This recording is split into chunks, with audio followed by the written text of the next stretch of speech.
Maloa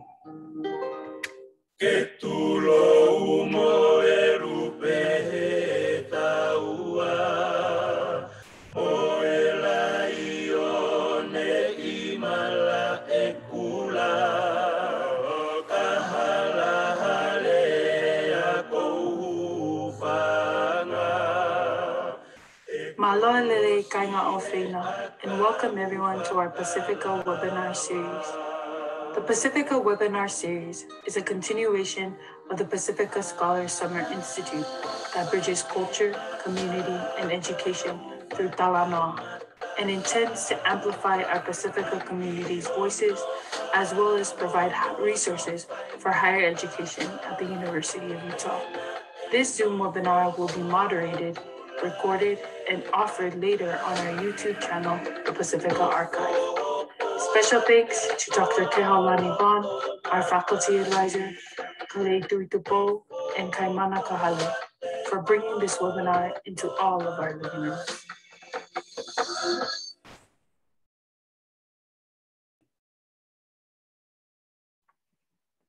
Welcome everyone to our second to last webinar series this academic year. We're so excited that you all are joining us, and we have a special treat this evening. We will be listening to two of our own Utah Pacific Islander scholars here at the University of Utah, one in the graduate program and one in undergraduate. And you who have been participating and watching have been able to see our program and participate in it from your homes because of our two guests today. So we wanted to bring forward those that are behind the scenes so that we can hear from them today. How our format will go today will be about an hour with our two young scholars presenting. We'll have a Q&A at the end. If you have any questions, please write in questions and we'll take them at the end and drop them in the Q&A box. At this point in time, we would like to introduce our panelists, our presenters. Our first presenter will be Kalei Tuijubo, and I'll just read a little bit about Kalei. So lefau, ma lefau. In working together, we can accomplish great things. A mentality Kalei would keep in mind as she grew up in the diverse West Side culture of Salt Lake City. As a current student of the University of Utah, she's a sociology major with an emphasis in criminology and an English creative writing minor. She's interested in the stories of people and was able to live in New York City for a year and a half, where she was able to meet and talk to many different people and backgrounds. Before this service, she was a tutor for students from refugee families and worked in urban farm in Glendale, Utah, for Utahns Against Hunger. While Kalei enjoys learning all types of stories and visiting other places, she enjoys learning. She knows the best stories come from family at home, because knowing where you come from helps you to know where you are going. As a former Pasifika ambassador and summer intern for the University Neighborhood Partners and the Utah Pacific Island Studies Initiative, she is grateful for the experiences that taught her about her Pacific Islander communities here in Utah. Currently, Kalei is a Mellon Pacifica undergraduate research fellow and Pacifica ambassador. In her spare time, she loves movies, listening to all types of music, and hanging out with family, friends, and her two dogs, Whittle and Pascal. So without further ado, I want to turn the time over to Kalei.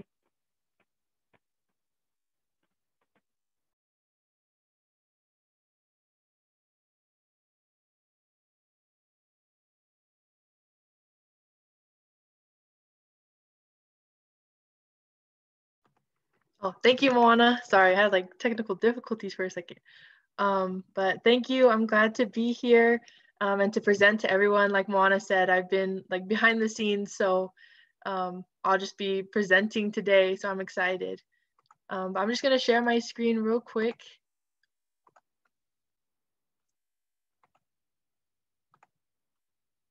There we go. Okay, so just to begin, I just want to thank Moana and Mana for being here with me as I'm presenting. I'm excited to be able to share some of my research with everybody, and yeah, just excited to share. So to begin, I just want to say that I'm presenting from the traditional and ancestral lands of the Shoshone, Paiute, Goshute, and Ute tribes. And I just want to reaffirm, my commitment, recognition, and respect to these Indigenous communities here in Salt Lake City and in Utah, where I've done my research and where I grew up. And with that being said, talofa o Kalei Tuijubo o te nofu'i Salt Lake City, Utah. Ele lelei la ufa Samoa sa itulo ai ua o taumawhai lava. So welcome. My presentation is on Pacific Islanders and Black Lives Matter, understanding the concept of solidarity in the diaspora. My name is Kalei Tuijubo. I'm a senior undergraduate student here at the U. And my mentor for this project was Dr. Kehaulani Vaughn. She's a professor in Education, Culture, and Society, and also the Utah Pacific Island Studies Initiative. And so just to kind of explain what I said in Samoan, I just introduced myself and where I'm from, and also just to please excuse any mispronunciation that I have during my presentation of like languages, and that I'm still, learning and growing in this process. And so just to do a quick introduction of my project, I'm kind of going to reiterate things that I presented on in my undergraduate research symposium presentation. So if you watch that video, a lot of this will probably be the same, but for those of you who are new or who are watching this on YouTube for the first time, I just want to do this quick introduction again so people know what my research was about. So according to the 2010 US Census, the Pacific Islander population in Utah increased by more than 60% between 2000 and 2010.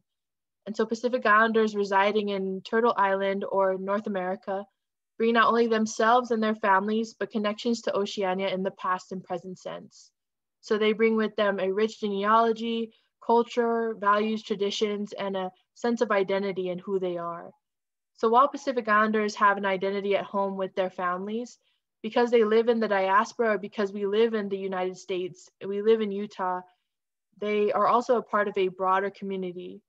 So Pacific Islanders are therefore affected by societal issues such as police brutality and racial inequality because they live in a society with, white supremacy, colonialism, racism, etc. So this responsibility to stand in and show up and demonstrate to those that experience white supremacy and police brutality and violence sparked a call to action for many Pacific Islanders in the summer of 2020. And this call aligns with cultural and traditional values rooted in solidarity and care for land and people. And my project is based off of the Pacific Islanders and Black Lives Matter Solidarity March and Die-In hosted by Pasifika First Fridays. And Pasifika First Fridays are a monthly community-wide art cooperative dedicating to highlighting, celebrating, and supporting Pasifika arts. So this event was held downtown in Washington Square, and also it was held on Friday, June 5th, 2020 from 6 a.m. to about 1 p.m. And in a larger work or dissertation, for my graduate work, I cut this down into 3 different sections. So the whole event, I cut it down into 3 different parts.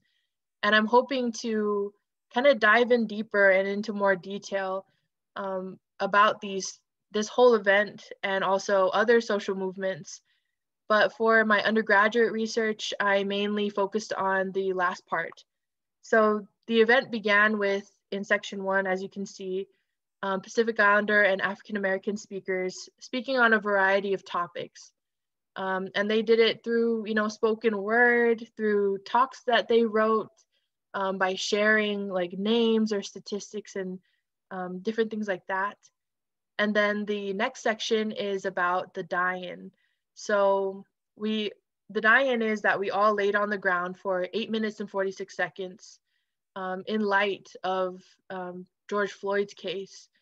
And what this represented was, Black and brown bodies and the number of people who are experiencing police brutality and violence in the United States, especially during the the year 2020. And this last section, which is what I focus on, is of the march and the march up to the Utah State Capitol. and vocal expressions that accompanied that march. So chants and also the Phalmu, which I'll explain later in these slides. And my main goals for understanding in this project were how are Pacific Islanders standing in solidarity with oppressed communities here in the diaspora, and how are we using our cultural knowledge, values, and our expressions in order to support other groups. And so these questions are aimed at understanding perspectives that have been ignored for way too long in academia, in research. These are perspectives like our Pacific Islander perspective, Indigenous perspectives, and perspectives from communities of color in general. And so the study is done through an autobiographical lens. My family and I were able to attend the event. So a lot of this is from, my own perspective. And it's more of a kind of a social documentary / ethnography. I'm kind of using a mix of these different methodologies in my research this year. But by using my own personal analysis, I'm hoping to connect it to sociological and Indigenous knowledge and theory in order to understand how Pacific Islanders uniquely contribute to social movements and to these protests and events. Also, I'm hoping that it'll open doors to understand more interethnic relations, as well as trans-Indigenous relations, and how we can work together as communities and strengthen our ties, because we live here in the diaspora, we live away from our homelands.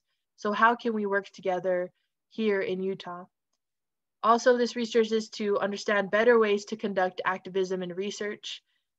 I found that cultural expressions hold a lot more meaning than we think.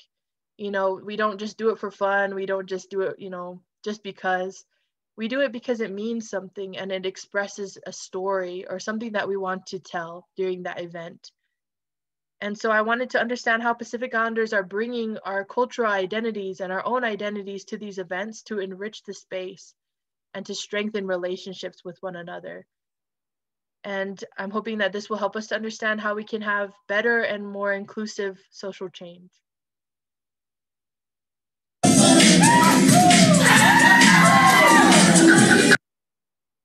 So as you heard right there, that is the Phalmu. And so if you ever hear the Phalmu in Pacific Islander events, you'll know that something's going down or something's happening. Like if you heard that, like you'd think, oh wow, something's happening right now. And for my research, I break it down into 3 different sections. So I break it down in or subsections. So for my undergraduate research symposium presentation, I talk about echo of emotion.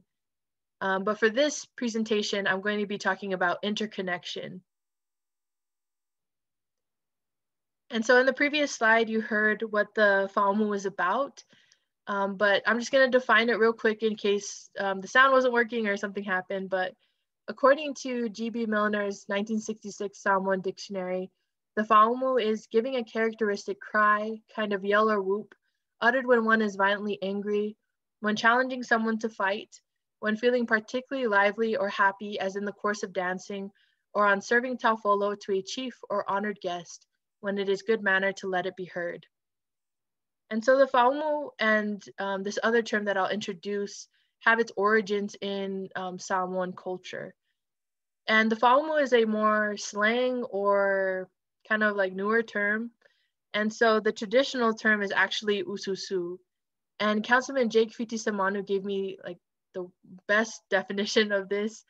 And I'm just gonna focus on this last part of his definition. And so it says, the ususu, aka Phalmu, is a vocal expression that is intensified with heightened emotion in a way that it floods, su, the vicinity with your voice, usu.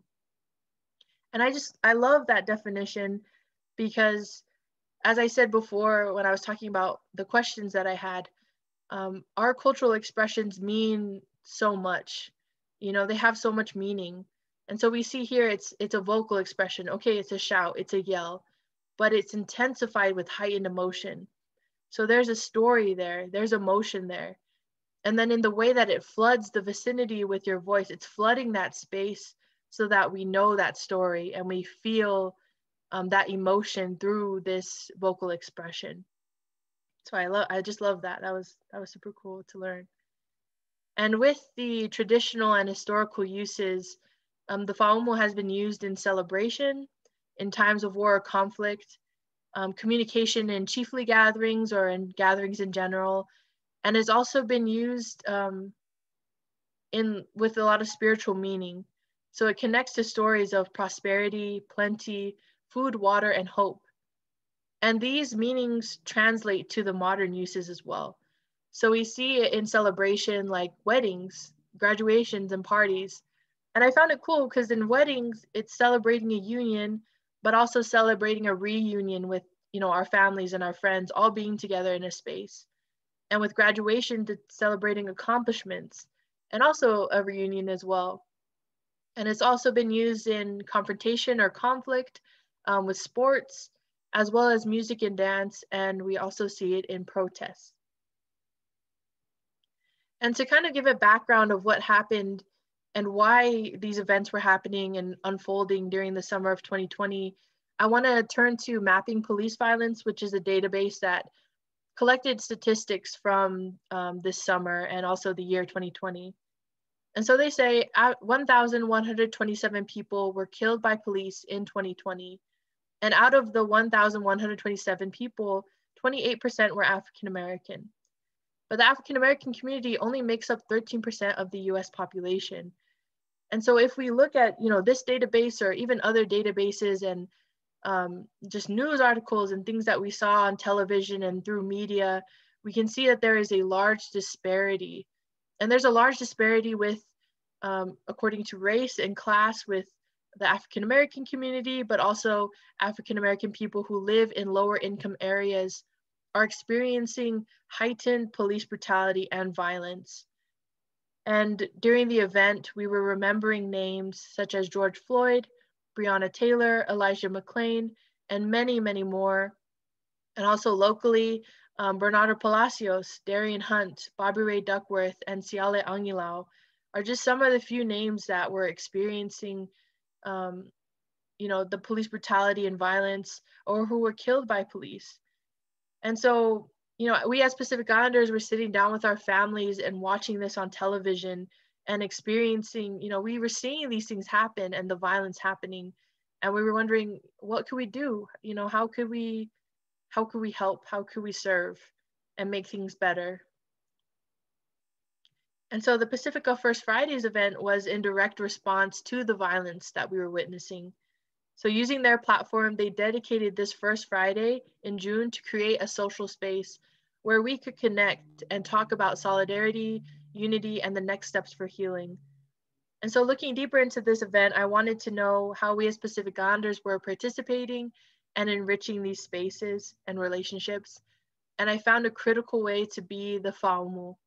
And so during the march, we found that Phalmu acted as interconnection. And so while we're concerned with the well-being of our African American brothers and sisters, we are also bringing our identities to figure out what we needed to do next. And so our questions were, how could we restore the harmony between us? And how could we express that to our communities and our brothers and sisters out there who were suffering through these violent acts? And this question aligns with a broader question that I found, which is, what is an act of love and solidarity in an Indigenous perspective?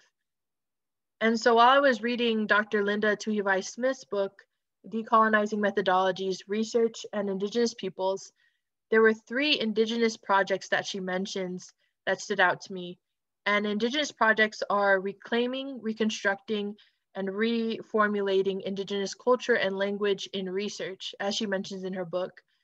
But I want to relate it to this event, this social movement and protest as well.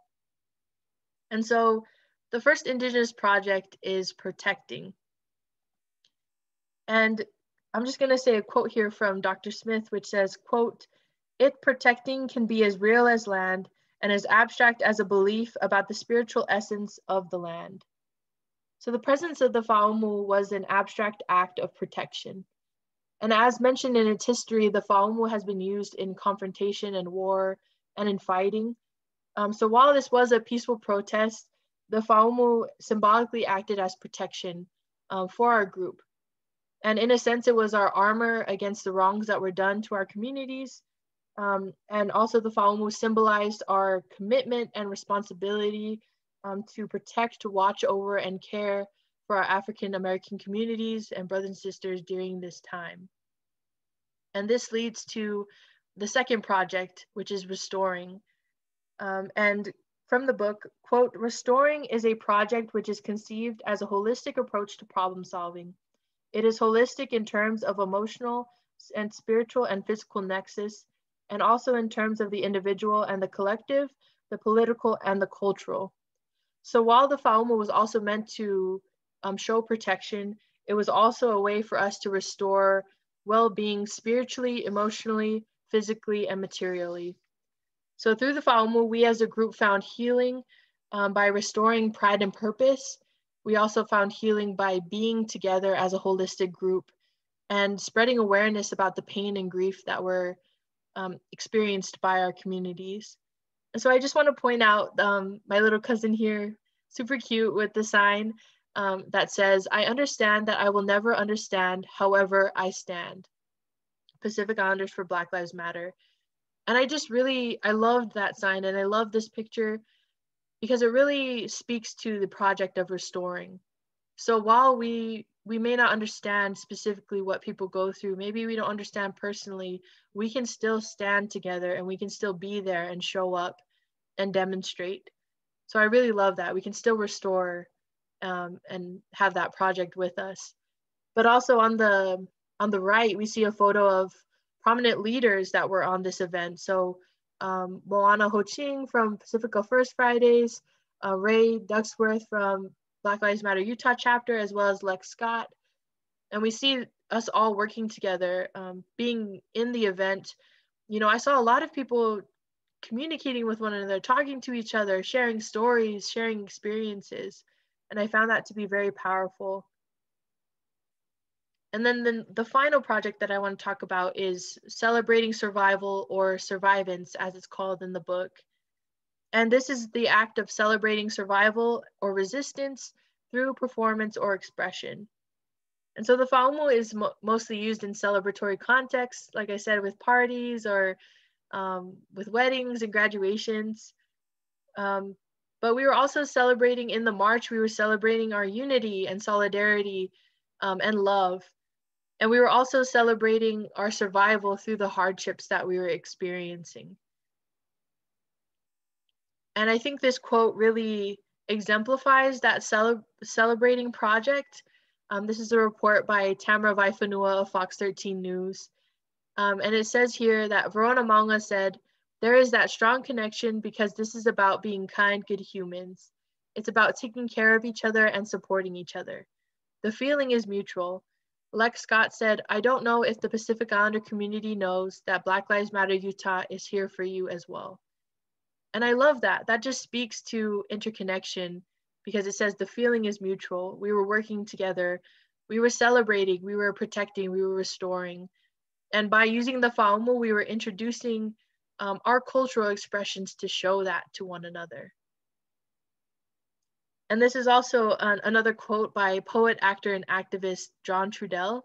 And he said, "I'm just a human being trying to make it in a world that is very rapidly losing its understanding of being human." And John Trudell in another discussion said, quote, "It's about us getting to that point where we recognize our own value in a system that devalues us. And the trick of the devaluing was it got us to devalue ourselves." And I thought that was also a powerful statement to how the Phalmu was acting as interconnection. Dr. Vaughn actually told me this, but she said that, you know, many of the traditional ways that we refer to ourselves are as the people or as the humans. So not only were we celebrating, you know, our solidarity and interconnection, but we were also celebrating our humanity. And John Trudell in his interview and in these quotes talk about being human. And as Verona Maunga said, being kind, good humans. So I feel like by recognizing our humanity and aloha and by using the Phalmu, we are able to protect, restore, and continue to celebrate our humanity and love. And I want to talk about something that Dr. Manulani Meyer mentioned in her Pasifika webinar series episode a couple months ago. She said, "Aloha is the primal source of our collective emergence." And I had to think about that for a little bit after, but connecting to my research, I found that the Phalmu was a way for us to center our aloha or our love, and that aloha is the primal source of our collective emergence. So again, we were celebrating our love for humanity, physically, emotionally, and spiritually through the Phalmu, and that was our interconnection to one another. And so these are just two pictures of my sister and I at the event, and being able to use the Phalmu during the march, you can really feel the emotion and the impact, also the mana or the spirit that was there during the event to help us be together as one and to strengthen our ties. And so just to conclude, this is just my conclusion for my whole project as a whole, as well as this research. I'm grateful for the opportunity to do undergraduate research. And I discovered that harmony within self can lead to greater harmony with others. So by knowing who you are and where you come from, the more you'll know where you're going and what to do next. So as I mentioned in the introduction, Pacific Islanders bring with them culture, identity, and this sense of responsibility to land and people. And so by knowing that, we're able to use that to inform our actions. And this leads to the second point, which is remembering our Indigenous sense of responsibility and knowledge and manifesting it in forms of activism and expressions of love. And that's the interconnection there. That's why the Phalmu acts as interconnection, is because we were connecting back to Oceania by using the Phalmu, but we were also expressing our connections with the diaspora, with people here and communities here in the forms of activism and that community work. And also talking about Auntie Manu's holographic epistemology, connection to body, mind, and spirit is the formation of love, and that leads to collective strength and unity.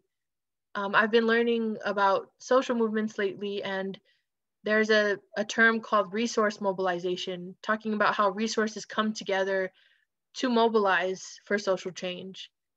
And I feel like that's what we're doing. We're mobilizing together by using our Indigenous knowledge and pushing that forward so that we can have more strength and unity during our times where we are activists. And then my final point, which is that activism and research are on the front lines for social change. And for, I guess, like all of my presentations and for the research that I want to do in the future, I want to continue to reiterate this final point because I do believe that activism and research are on the front lines for social change and that they fuel each other. We can't have them separate in academia. We can't have them separate when we try to go out and do social change. We need them to inform one another. And so being on the ground, being there at the event, I was able to inform this research that I'm doing now. And that way I could create maybe solutions or connections that will fuel future times where I go out and I, talk about these things or express these things to the community. And I just want to leave everyone with a Psalm 1 proverb that is mentioned in my bio as well. It's so'olefau molefau, and working together we can accomplish great things. Just like Auntie Manu said, aloha is the primal source of our collective emergence.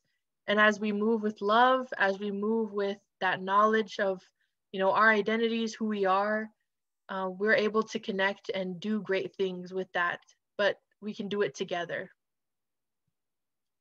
And I just want to thank all the people who helped me to do this project. Dr. Keholani Vaughn for her help this year, and for Pacifica First Fridays, as well as the University of Hawaii professors, Councilman Jake Fitisemanu, and also my uncle Salofi Laititi for helping me to understand the Phalmu. It hasn't been very formally researched, so I'm grateful to be able to talk about it here. I'm also grateful for the University of Utah and for all the scholars, ancestors, family and friends, and everybody who helped me in my educational journey and just in life in general. So thank you so much. I'll be dropping my contact in the chat and stuff. So, but thank you, and Fapatai Lava.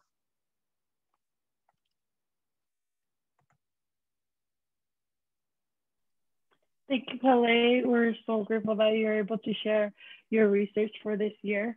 And with that, whoever may have questions, please drop them in the Q&A, and we'll bring back Kalei for more questions at the end. Thanks, Kalei.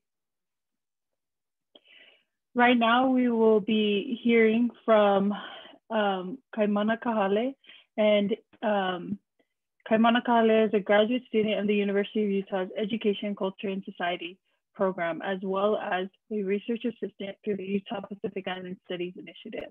Prior to attending the U, Kaimana attended Lewis and Clark College in Portland, Oregon, where he received a Bachelor's of Arts in History and played collegiate level football, originally from the island, Bachelor's of Arts in History and played collegiate level football. Originally from the island of Molokai, Hawaii, he wishes to use the ike attained from higher education in order to tackle issues of education back home.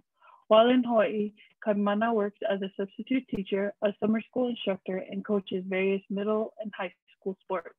His current research centers around disaggregation of AAPI framing, which problematizes the culture, history, and identities of Pacific Islanders within college. He is also interested in working at the community level, ensuring that Native Hawaiian students have ample opportunities within higher education or other career pathways that they so choose. In his spare time, Kaimana enjoys going to the beach, spending time with ohana and friends, playing guitar, and anything that has to do with things that are quote unquote nerdy, video games, comics, binge watching shows, etc. And without further ado, would love to introduce you to Kaimana Kahale. Thank you, Mana. Thanks, Moana. And thank you, Kalei, as well, for your research on Phalmu and the interconnection and solidarity with BLM. I think that's a very transformative, groundbreaking work that you're doing, and I learned a lot from it as well. So I'm going to share kind of two research projects that I'm involved in.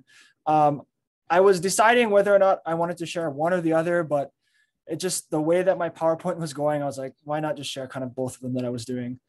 So give me 1 second while I pull up my screen.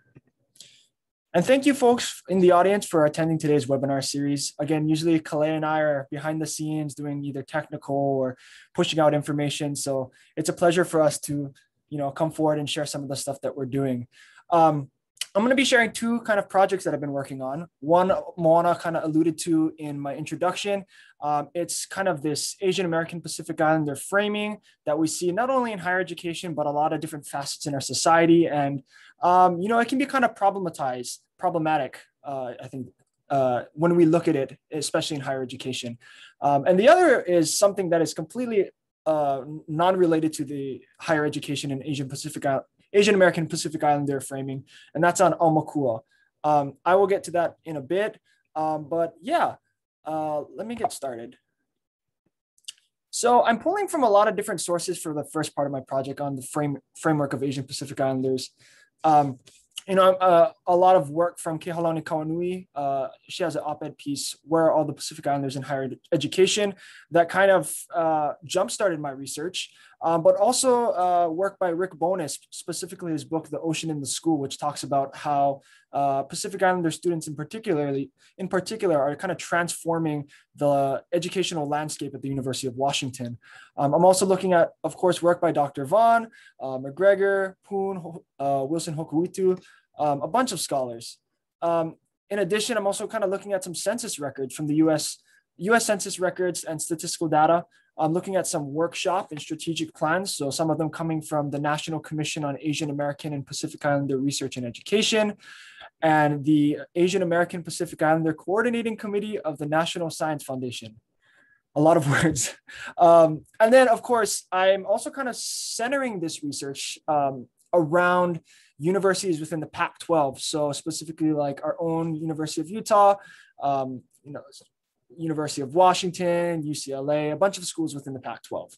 And I'm looking at the various programs, initiatives, degrees, and offices and centers at these universities. But to get started, just some quick Pacific Islander demographics and statistics.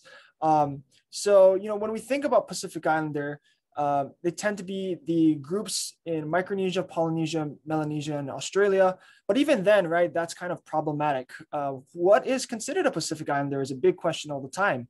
And I think sometimes when we try to rigidly box groups in these areas like Polynesia, in Melanesia, Micronesia, etc., we tend to kind of reproduce settler colonial ideologies that create these binaries, right?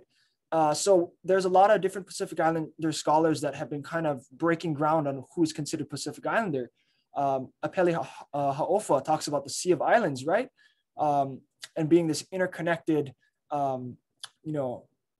community within the Moana. Other scholars talk about, Pacific Islander could be any group that the Moana or the Pacific Ocean touches. We can even consider groups in the Philippines or in Southeast Asia, or even upwards into areas like Japan, right, to be considered quote unquote Pacific Islanders. But then again, there's just a lot of things to think about, and who are we considering to be Pacific Islander? Some other statistics, right? So in terms of other groups in the US, Pacific Islanders have increased 3 times faster, and almost by 50% since 1980. It's pretty well known that most of the Pacific Islanders are found somewhere on the West Coast, about 3/4 of the population, primarily in California and Hawaii. However, we have large populations here in Utah, or in the Pacific Northwest and other areas. And then statistics show that around 35% go to college, but roughly 25% complete college. So there's something going on there. So why is this framing, the Asian American Pacific Islander framing, kind of problematic? Well, there's several things that I've kind of initially researched that talk about it, as especially coming from previous authors and scholars who've written about this subject. One of it has to do with Pacific Islanders linked to issues of colonization, indigeneity, and this overall kind of pan-ethnic relation that we see in the Pacific Islander community that I would argue doesn't necessarily happen with Asian Americans, right? Obviously, the Moana has been a battleground for Western societies and imperialist kind of structures to control, right? And that leaves issues of colonization very much ingrained in Pacific Islanders communities. Of course, Pacific Islanders are very much indigenous. And another thing is this idea of the model minority myth, right?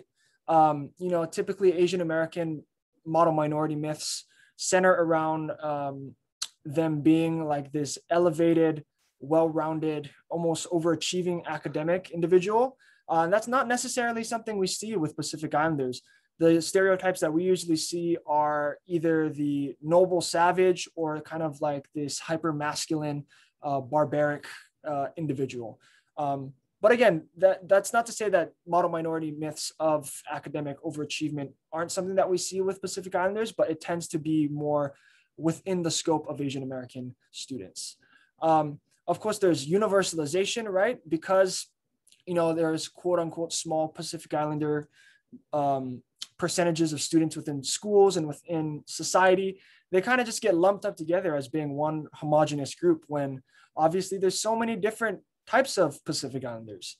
And then, of course, there's this inconsistencies in data and statistical grouping, right? So, when you universalize Pacific Islanders, and not even just Pacific Islanders, but when you universalize them in this Asian American framing, you can get a lot of different issues with data and research and all these types of things. And then as a result, Pacific Islanders can kind of be distorted and oftentimes disappear within this framing. So how I centered this research is I looked at the various programs and initiatives and degrees that each university in the Pac-12 had. And I kind of organized them in 3 different tiers.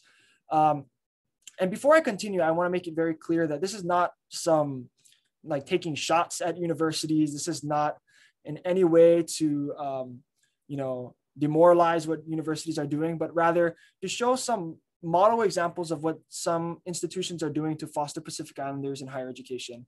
And then again, to kind of unearth why this is problematic if these types of things are grouped with Asian Americans, right? So on the first tier, I have University of Utah, Cal Berkeley, UCLA, and University of Washington. Now these universities tend to either kind of completely get out of this Asian American framing, or they have a lot of autonomy within it. They have typically very clear cut goals and outlines and missions that they're doing for Pacific Islanders. And they have a lot of programs and centers that are very, very clear about what they're doing for Pacific Islanders. So, of course, with the University of Utah, we have our Pacific Island Studies Initiative. We have this webinar series, Summer Bridge Program, to name a few. If I look at my notes, University of Washington has the Pacific Island Students Commission, something that was talked about quite a bit if you folks ever read Rick Bonus's book. And then also a lot of these universities kind of clearly outline the history of Pacific Islander groups within their respective regions or states. So for example, Cal Berkeley has I think like a 2 or 3 page infographic talking about the history of Pacific Islanders within the Bay Area. So again, these are kind of what I considered like tier 1. In terms of tier 2, we have Washington State University, USC, University of Oregon, University of Arizona, Oregon State University, and Arizona State University. Now these groups tend to still be within the Asian American Pacific Islander framing, and either have sort of like rudimentary goals and ways they're engaging with the community, the Pacific Islander community, but for the most part, still kind of privilege the Asian American voices and work within this kind of framing. Some examples of this are the Asian Pacific American degree program at ASU, or a lot of the services like the Asian Pacific American Student Services at USC. So again, they are doing stuff to engage with Pacific Islanders, but they're still very much falling into this entrapment. And then finally, I have tier 3. This is the University of Colorado and Stanford University. These universities tend to do very little, from what at least I have found, to engage with Pacific Islander communities. They don't have any sort of student center or how can I put this, like program that deals with Pacific Islanders. Except I think Stanford University does have a graduate law program that integrates Pacific Islander voices inside this program, but nothing for undergraduate that I found. No sort of support services or anything like that. So again, this is how I kind of just like divvied them up. And then going on to the next slide. So some potential solutions. So again, obviously disaggregation of data is where we need to kind of start, right? If we can parse out the differences between these two communities, between Asian Americans and Pacific Islanders, I think we can get to a lot of the issues of representation, of why there's issues with Pacific Islanders going to college, staying in college, getting funds for college, a whole bunch of different things. And then, of course, we need more Pacific Islander representation in higher education. The more that you are surrounded by individuals who come from the same cultural backing or similar cultural backing as you are, if you have more of a connection with them, you tend to stay in that space for a longer period of time. We also need to kind of institutionalize these Pacific Islander categories within programs, applications, initiatives, etc. So really making it clear in a lot of these pages or programs that there is a Pacific Islander emphasis, not just kind of this universalization of AAPI. And also we need to kind of challenge the settler colonial structures that create these groupings or these universalizations, right? And hopefully the university itself can kind of have a more critical sense of how they're potentially problematizing the relationship between these groups and can create some sort of inward gaze. So that's kind of the first type of project that I'm engaged in. I could talk a little bit more about it, but I also wanted to hint on, touch on a project that I've been doing back home here in Molokai, that I have been able to have a lot more interactions with people, and I think speaks to a lot of the interesting things that I want to kind of look at in the future. I know I'm kind of going over this really quickly and breezing through some of this. Again, if you have questions at the end, I'll be more than happy to answer them. But let me start off with this. So this is an image, a painting by Herb Kavainuikane. If you folks don't know who he is a pretty famous art historian, Hawaiian art historian. And it depicts a elderly Kanaka Maoli, native Hawaiian man, you know, perched on his va'a, and he's feeding a mano. And this is an illustration of an Amakura, this man's Amakura. So what is an Amakura? So when we look at Amakura, there's a lot of different ways to kind of dissect the word. You know, ao can refer to a space of time. Makua can refer to, you know, parents or, you know, family members. You can even divide and take out akua, and that's gods. Kua, I believe, is the root word for back and used for, I forget the actual term for it, but kua is the root word, and I think the backbone toward a genealogy. I need to look at my notes a little bit later to kind of dissect that a little bit more. But basically, there's a lot of ways to kind of interpret or divide what Amakua is. But generally, they refer to parents, gods, descendants, ancestors, and spirits, all kind of either conglomerated together or kind of individually. But they're essentially ancestral figures. They reside in this primordial space in Hawaiian mythology known as Po. And oftentimes they will come to the world of the living and they will take on a kino lao form or a physical form. And that usually happens when they inhabit a body of something that is inanimate or animate. So a kino lao for an Amakua could be a pueo, like in this picture, an owl. It can be a mano, like the shark. It can be a ilio, a dog. It doesn't have to be an animal, right? It can be a maile fern. It can be, you know, a pohaku, a rock. It can even be a specific god or a landscape of some sort. And, you know, they come to the mortal plane and they perform acts of love, acts of concern. They give comfort to their descendants. Oftentimes, they even may provide resources. In some of the research that I looked at, there are families in the district of Puna on the Big Island that, you know, will pray to their mano Amakua. And through continued prayer, it is believed that they will get more of a bountiful harvest when fishing from the shark Amakua. The shark would kind of like drive the fish into their nets, or they would have safe passage while in the ocean. But at the same time, sometimes there's tough love in the forms of punishment. So these Amakua may place an anai or a curse on their descendant if their kino lao form, their physical form, is eaten by their descendant, which is kind of kapu, it's taboo. Or say there's something really going on with your interpersonal relationships with someone.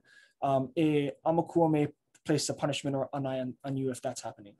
And in terms of kind of the way to practice Amakura reverence, this is specifically coming from pre-contact Hawaii or ancient Hawaiian practices.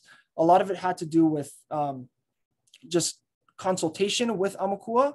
One of the practices was known as the Kaku'ai ceremony. And basically, if you had a recently deceased family member that was kind of interned in a sack of bones, and the sack of bones was known as a unihipili.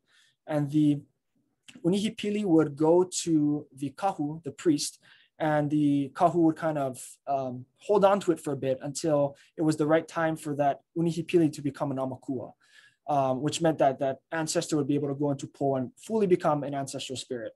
And so the unihipili would be given back to the descendant, and that descendant would take it to, say, an ancestral shrine where they would pray, they would consult other Amakua, they would consume ava or kava, kind of like this narcotic root found throughout all over the Pacific. And in that process, again, that unihipili would become an Amakura. And then you also had the Oki Ceremony. So this was a ceremony for individuals who may want to name their children after a descendant, or sorry, an ancestor. And because not just in Hawaii, but in a lot of different Pacific Islander communities and groups and cultures, there is a lot of mana attached to a name. So if you wanted to name your child after a famous ancestor, you would need to consult your Amakura. So moving on. Oops. So methods. During this time of COVID, it's been kind of challenging to do a lot of research. So a lot of the interviews that I've done with community members here in Molokai were virtual. Some are in person, but a lot of them tend to be over Zoom or Facebook.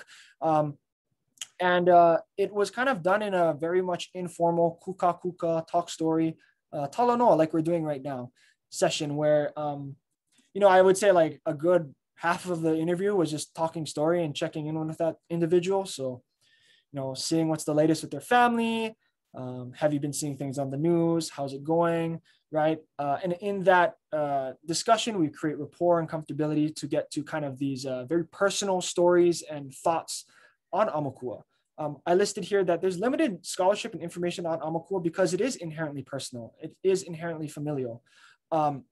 These are things that not only people are very hesitant to share with academia, but also just with anybody. These are very close relationships with ancestors. And sometimes, like in the process of doing this project, participants didn't want to share everything with me, or they would tell me that this is for your own purposes, but you can't necessarily be sharing this with other individuals. And so I'm just going to go over my findings really quickly for this type of project that I was doing, and then I think I should be finished with my section.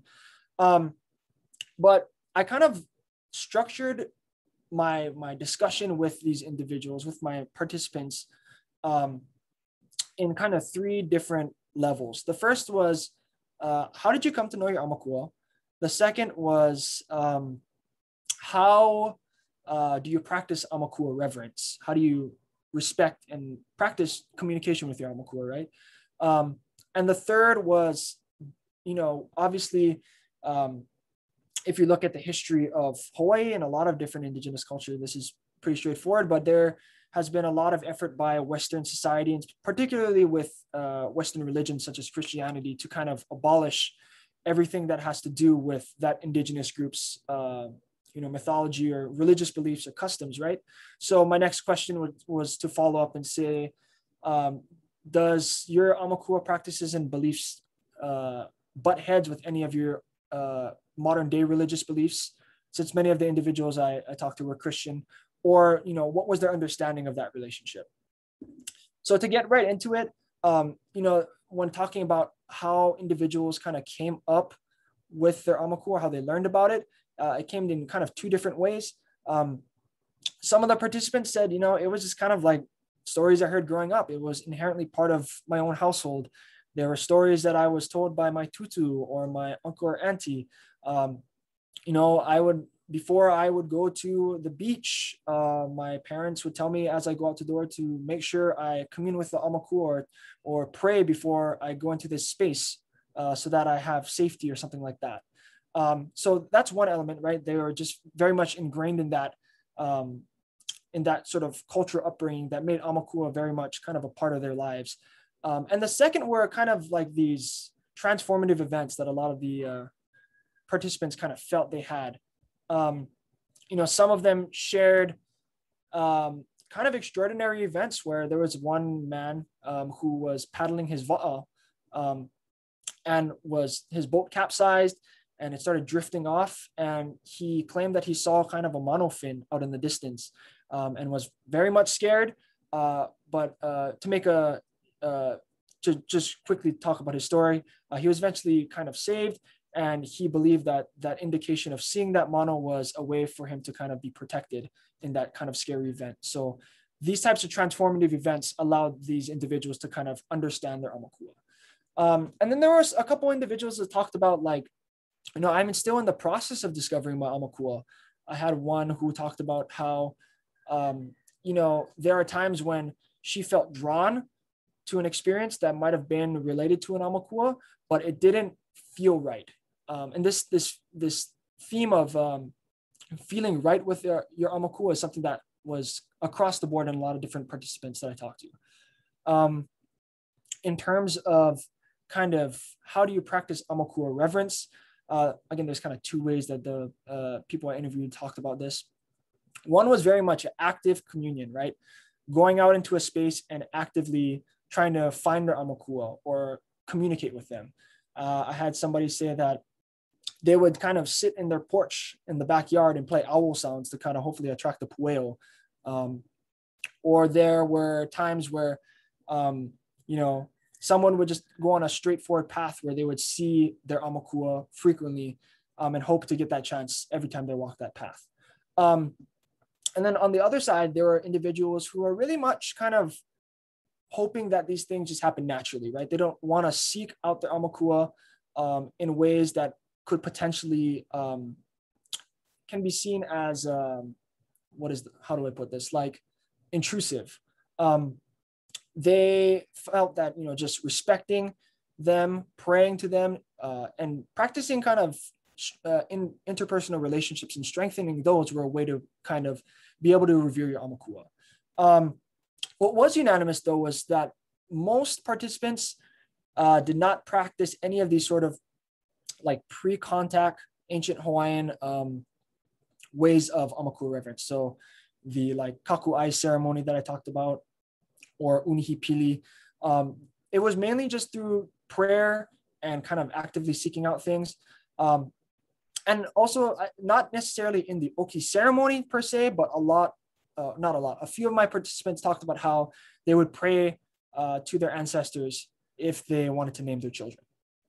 And then finally, I asked this question, like, does religion or modern day Christianity or any type of religious belief that you have or that you understand kind of counter your understanding of Amakua? And for the most part, I was quite surprised. Most participants said no, it did not affect their understandings of Amakua. In fact, a lot of them said that, you know, a lot of Judeo-Christian beliefs actually support this idea of Amakua. You know, I had one person talk about the book of Genesis and how, you know, Noah's Ark and the story of Noah's Ark and how, you know, God sent a dove. I think that's the story how it goes. Sent a dove, right, to Noah to let him know that the flood was over. And that person articulated that as a sign of kind of like an Amakua or an ancestral spirit, right? Others talked about, you know, Christianity to them felt like it was very much built on family and having these strong interpersonal relationships with things that we don't necessarily understand. And so, yeah, they felt like that was a way to support their understanding of Amakua. And then a lot of them also talked about how kind of cultural survivance and the fact that they are able to still practice Amakua speaks to how strong Hawaiian culture is for them. What I mean by that is, you know, despite Western religious incursion to kind of like disrupt anything remotely religious for Native Hawaiians, this is a practice that still survives. And they felt extremely proud of that and thought that that was a way for, you know, Hawaiian culture to persist and thrive and even kind of adapt to our modern understandings of religion. So yeah, these are just some of the things that I've been researching. I think that's it for me. Again, I want to thank you folks. I know I was kind of breezing through some of this, but if you have any questions, feel free to drop them in the chat. I'll try to answer them to the best of my ability. Thank you all.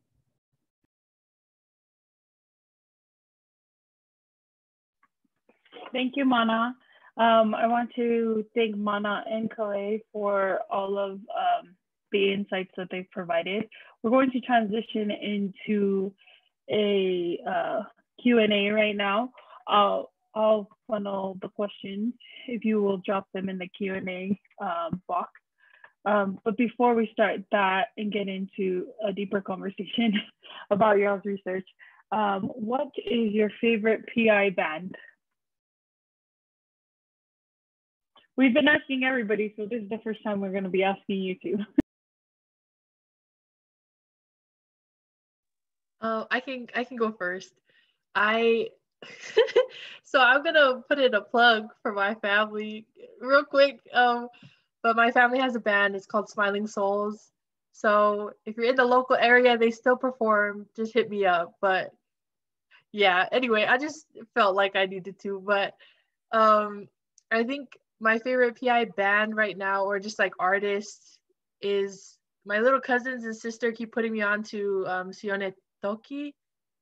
And so I've just been like obsessed with him right now. So yeah, that's me.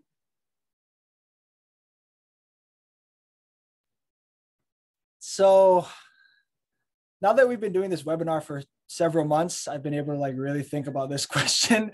And every week I feel like it changes every time we do a webinar. Just because like music is such a huge part of my life and my family. But I gotta go with Aotearoa's Catch a Fire. I think they're pretty, not just within the PI community, but worldwide, they're known pretty well. I just have a lot of fond memories listening to their Slow Burning and Revival albums as a kid, you know, bumping that in my grandparents' homestead or hearing my uncles play it on the guitar, even in my radio that I play now. Yeah, I'll stick with Catch a Fire. Both really good choices, both local and international for us. I wanted to ask a couple questions before we answered the audience questions. And so while you were both discussing your research, I was thinking about Manu and her talk about mind, body, and spirit. How, I was trying to formulate this, but how do you feel as you transition into, both of you will eventually be leaving the University of Utah and most likely won't be working with our faculty here. And how will you still be able to work with your research and incorporate mind, body, and spirit when so often folks in the mainstream are like, you want to talk about spirit? We're talking about research. We need hardcore data. How do you both think you'll navigate that? And I mean, you don't have to have all the answers now. I think that's just something that I thought when listening to both of you, because your presentations weren't just like, oh, make me think about these things, but I felt that of them. I can take a stab at this one first, Kalei. Gosh, you know, I don't have all the answers to that yet, but I think I don't think it's just with research, but I think if you're doing something that is very much connected to your own community or where you're at regionally or whatever it is, I think that can kind of imbue your spirit. So for example, I like, for me, the reason why I didn't just focus my presentation on the AAPI framing was because this research that I've been doing has been on Amakura has been very much grounded in my own community. It's with members and people who I have close connections with, whether they be family or friends. And I think in doing that, it breaks away from like this kind of like distancing that is kind of, how can I put it? Like, it's perpetuated in academic spaces where you got to be so informal and objective to your own research that you can't really be a part of it. And even like thinking back in my undergrad, that was kind of how I was kind of trained to look at research, is you got to take like a step back in order for you to really get the big picture. When, you know, I think it's really important to be very much imbued in your research. And I think that kind of sustains your spirit, being a part of something that is not just, you know, you're typing a research paper inside your office and you're sitting there for 4 or 5 hours, right? Something that it really has you going out and doing things. I don't know. I don't know if that answers the question, Moana. It's kind of how I interpret it. No, that was great. How about you, Kalei? I agree with that as well. And like, I don't have all the answers either. I'm still kind of like new to everything, but I feel like it requires us to be aware of what we're doing, especially like in research and what we're studying. just being aware of like, we can still incorporate, you know, body, mind, and spirit, or those concepts in the way we act, or just like ourselves, like with our own lives, we can embody those things, and hopefully it'll like feed into our research. But there's also times where it's just like us learning from, you know, where we're at.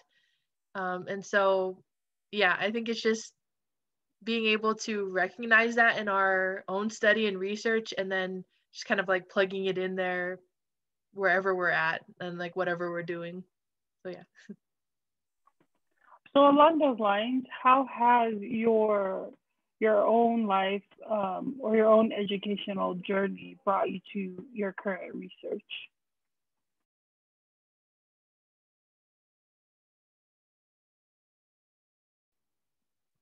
I think for me, I, you know, going through being in like an undergrad, I was very undecided at first. Like, I didn't know what I was doing, and I didn't really have any connections to like our Pacific Islander communities like directly. I mean, I grew up and like my mom taught me, you know, different things about the culture and stuff, but I never really understood it, and I never really felt that within myself. And so going along, I would try to connect, but like I would always, you know, like pull back and just continue to like sit down and kind of be quiet and like in my own corner in the classroom. But then when I came back to school like 2 years ago, I was introduced to Saolo when I was taking like a Samoan language class. I was like, I'll just try it. Like, let's just try. And then she introduced me to the Pacific Island Studies Initiative. And then I was able to just be immersed in everything. And so I think by learning about, you know, my own Pacific Islander culture and the way that the communities work, and just being able to like talk to like aunties and uncles out here really helped to kind of decide what I wanted to do with my research. Also, I was kind of getting into like activism, and with my aunt Margarita Satini, she was a big part of that too, with like kind of pushing me to get into like civic engagement and things like that, and kind of inspiring me. Just like seeing community leaders in action inspired me. And I think that was really powerful for me.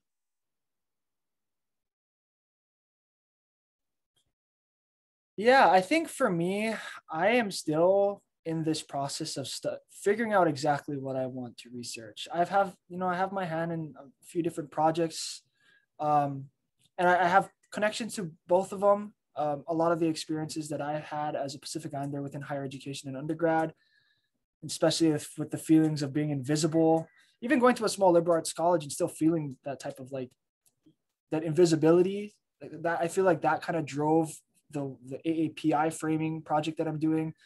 But with the Amakura one, you know, my Amakura is the pueo, is the owl.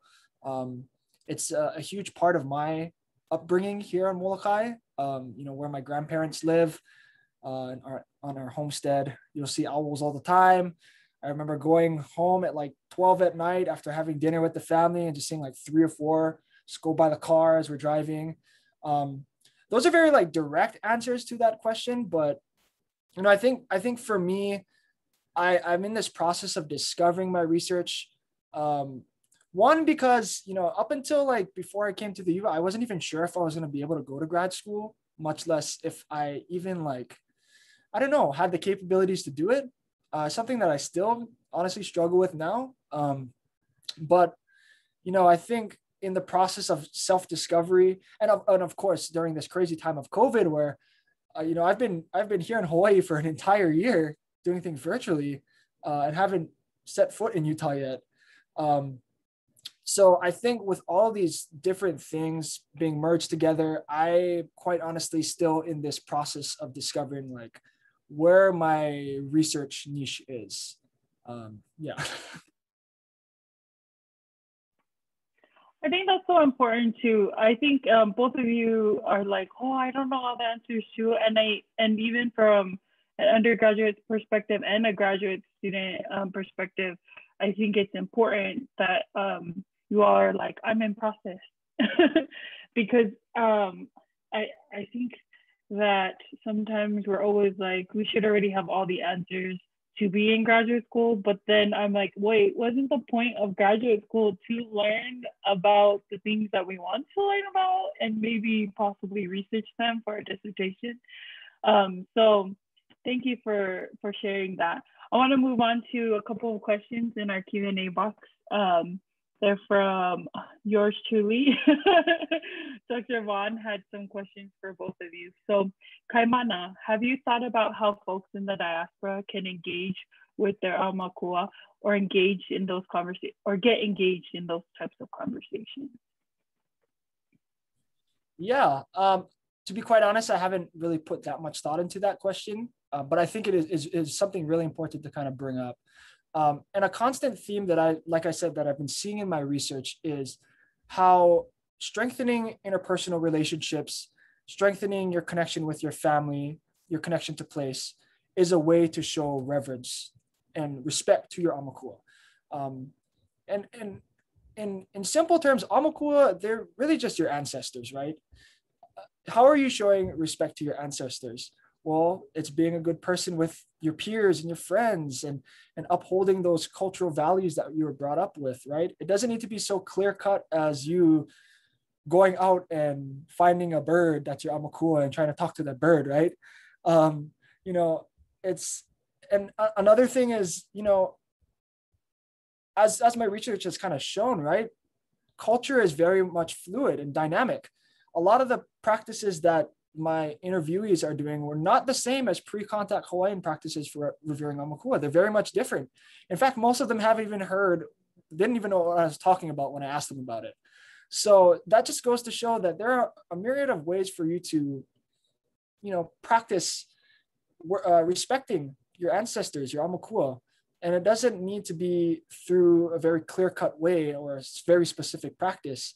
And then for people in the diaspora, you know, just talking with family members back home, I guess, communicating with those who know Mo'olelo stories or things pertinent to your family. I think that might be a great way for you to kind of jumpstart into understanding not only this idea of Amakura, but your genealogy and your relationships to ancestor. Thanks, Mana. One thought that I had while you were doing your presentation, which you may or may not be interested in, but merging some of your pastimes with your research would be really awesome if some of those were made into comics about the Amakura, so it could teach younger folks, as well as just bringing it down to like an everyday conversation. So not that I'm telling you what to do, but that would be cool to share in terms of like understanding how those ancestors existed in the past, or just reimagining them. And there's such I think there's a niche for it right now with the resurgence of not just Native Hawaiian history, but even for the rest of us who are living in the diaspora, the Tongans, the Samoans, we're always like trying to grasp on something. So just thought. So for Kalei, Dr. Vaughn asked, I love how your presentation has grown. How can we utilize our Pasifika culture and epistemology to attract other Pacific Islanders that are not overtly supportive of BLM? Oh, that's a good question, Dr. Vaughn. But thank you for your question. I think that the first thing that comes to mind is remembering responsibility, like remembering our kuleana or fatongia, remembering those responsibilities to land, to place, and to people. And so if we think about it, since we're, you know, living here in Utah, we have that relationship with land and with the people here that we should, you know, beautify and help and support. So I feel like remembering that, like, we do have those responsibilities. And, you know, some people may disagree, but I feel like remembering that sense, we're able to, you know, just like help like with that and recognize that we need to be, you know, a part of that and being in solidarity. And then I think the next thing is also how I mentioned like humanity, just remembering that we're all humans and that we all need help and that there's things going on that we need to like find solutions about. You know, it's just like crazy times and we all need to recognize each other. And going along with humanity, just like our concept of Blackness and what that means, especially with, our Indigenous cosmogony and epistemology and culture, because there's concepts of Blackness that some of us don't realize. And I think Joyce Warren talks about that in some of her work. She's from the University of Hawaii, but she talks about Blackness and talks about Po and creation and how that's related to creation. So I think we need to reconnect back to those, knowledge bases to understand that we are connected to, Blackness, and that is connected to humanity and love and connection and creation. So just all those things, it's harder to like sit down with your auntie and uncle and talk about that, or like, your own family. Like it's not easy, but we can do that for ourselves, and maybe we can introduce that little by little, like, oh, I learned this, like, have you heard about Po? Have you heard about Kuleana? Should we be, doing this, and having those conversations and just being an open and honest, I think is important as well. So I think we're all working through it, but we can, figure it out little by little together. I think that your research, Kalei, and what you'll be growing out of it is so timely and needed, especially for our Pasifika and HPI community, and trying to I really do feel like it's like you're navigating, because even some of the things that Mana touched on in his own research of like, of both of you, like looking towards the past to be able to understand the future, and trying to be like, okay, if our generation can finally understand some of these things and be like, you know what, we did come from Blackness, as you were saying, Kalei, then how do we live in the now with all of the stuff I feel like that is happening right now, that sometimes like I even get tired because it's so like unspeakable and it continues to happen. We had this in the summer, and then now with the trial, and now with more folks dying, being killed by officers. And I do think that YouTube touched on this as well, talking about how like community, being grounded in community and doing research is what both fuels you and allows you to do the work that you're doing. And I think those are beautiful things. And don't take that for granted for both of you, because it's not often that we always see that in scholars or researchers. So probably the question I have for both of you, thinking about the past, much of your work that you all were talking about was leaning on ancestors and talking about the past and what's happened then. What do you see for the future? We always ask older folks this, but I think that y'all's voices are so important because it's going to be key. What do you see the future of Pacific Island studies? And I know it's the disaggregating of AAPI. I think that you talked about Mana, and then the transindigeneity that Kalei was touching upon in her work. But where do you see the future of Pacific Island studies?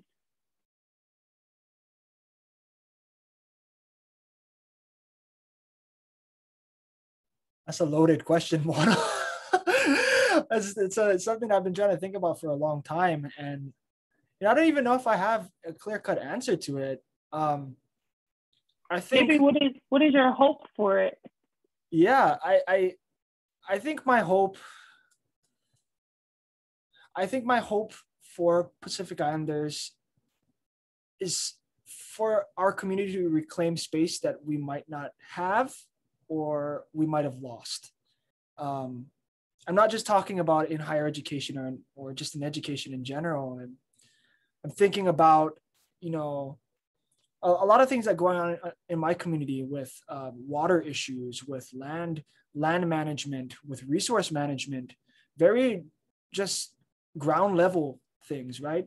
Being able to forge opportunities in the job market that a lot of Pacific Islanders have been denied because of either because of blatantly racist and stereotypical things, or because of this illusion that we lack these sorts of skills, right? Yeah, I think for me, it's just about showing Pacific Islanders that there are so many opportunities that you can go for. It doesn't need to just be in higher education and in college, although I would love for, every PI student to get an opportunity to go to college. I know that's not always the case, but just having, individuals understand that Pacific Islanders have a lot to teach to the world, and have a lot to bring to the table.